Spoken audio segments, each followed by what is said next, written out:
ଯଦି କେହି ମୋତେ ପ୍ରଶ୍ନ କରେ ଏ ଚୈତ୍ରର ଝାଞ୍ଜି ଖରା ଓ ମୃଦୁମଳୟ ମୋତେ କ'ଣ ମନେ ପକାଏ, ତ ଉତ୍ତରରେ କିଛି ଲୁହ ତ ନିଶ୍ଚିନ୍ତ ଢାଳିବି। ଆଉ ମୁଁ ମନେ ପକାଏ ମୋ ବାପାଙ୍କୁ। ସେ ଉଦୁଉଦିଆ ଖରା ବେଳରେ ଝାଞ୍ଜି ପବନରେ ହଳଦିଆ ପାଟ ମଝିରେ ମୁଣ୍ଡକୁ ପୋତିକି ମୁଗ ପଡ଼ୁଥିବା ଲୋକଟି। ମୁଣ୍ଡରେ ଖଣ୍ଡେ ଠେକା, କାନ୍ଧରେ ଖଣ୍ଡେ ଗାମୁଛା ଆଉ ଖଣ୍ଡେ ଲୁଙ୍ଗି ପିନ୍ଧିଥାନ୍ତି। ପାଣି ବଟଲଟିଏ ଧରିକି ଖରା ବେଳ ସାରା ସେ ମୁଣ୍ଡ ପାତିକି ବିଲରେ ଥାନ୍ତି। ଆଉ ମୁଁ ତାଙ୍କ ଜିଦ୍ ଖୋର୍ଝିଅ।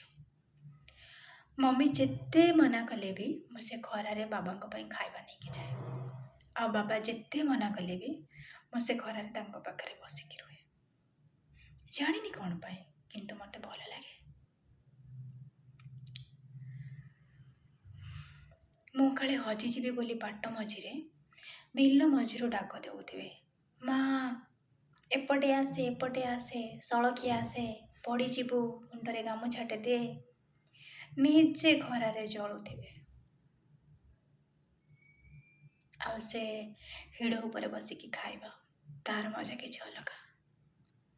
ତରତର ହେଇ ଅଳ୍ପ ଟିକେ ଖାଇ ଦେଇକି ବାପା ଉଠିଯାଆନ୍ତି, କାଳେ ମୋ ପେଟ ପୁରିବନି କି, ମୋ ଛୁଆଟେ ଘରୁ ଯାଇଛି, ଖାଇନି, ବାପାଙ୍କ ସହିତ ଖାଇବି ବୋଲିକି। ଠିକ୍ 3ଟା ବାଜେ ଆଉ ଆମ ଗାଁକୁ ଚାଲୁଥିବା ସେ ଗୋଟିଏ ବସ୍, ସେ ଆଜି ବି ଚାଲୁଛି। ସେ ଆମ ଛକ ଦେଇ ପାସ୍ କରେ। ଆଉ ବାବା ସେ ବସ୍କୁ ଦେଖି କହନ୍ତି, ହରଗୌରୀ ଗଲା ପରା, ମା ଏବେ ଘରକୁ ଯା, ଟ୍ୟୁସନ୍ ଡେରି ହେବ, ପଢ଼ିବାକୁ ଯିବୁ। କେତେ ଚିନ୍ତା ତାଙ୍କର। ମୁଁ କେମିତି ପାଠ ପଢ଼ିବି, ମୁଁ କେମିତି ଭଲରେ ରହିବି, ମୁଁ କେମିତି ଖୁସି ହେବି। ସତରେ। ଆଉ ଗୋଟେ କଥା, ହିଡ଼ ମଝିରେ ସେ ଖାଲି ପାଦରେ ଚାଲନ୍ତି ଆଉ ମୁଁ ଚପଲ ପିନ୍ଧିକି।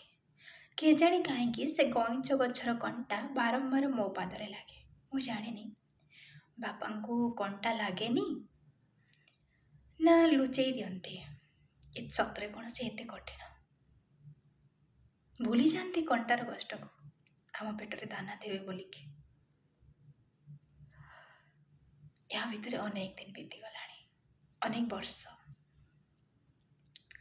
ବାପା ଏବେ କହିଲେଣି କି ଝିଅ ମୋର ଚଳେଇ ନେଲାଣି, ପିଲା ବଡ଼ ହେଇଗଲେଣି, ମୋର ଦୁଃଖ ଫେରିଲାଣି। କିନ୍ତୁ କଥାରେ କଥାରେ ଏ ବର୍ଷ ଚୈତ୍ରରେ ମୁଁ ଯେବେ ବାବାଙ୍କୁ କହିଲି ଏ ବର୍ଷ ଚାଷ ବନ୍ଦ କର, ବାପା ଉତ୍ତରରେ କିଛି କହିଲେନି, କିଛି ସମୟ ଚୁପ୍ ହେଇଗଲେ। ଅଚିନ୍ତାରେ ରହୁଥିବା ଲୋକଟି ପିଲାଙ୍କୁ ନେଇକି କେମିତି ହଠାତ୍ ଏତେ ଚିନ୍ତାରେ ପଡ଼ିଗଲା। ସତରେ ବାବା, ତୁମେ ମହାନ। ଆମ ପାରି ହବା ଆଉ ତୁମେ ଆମକୁ ପାରି କରିବା।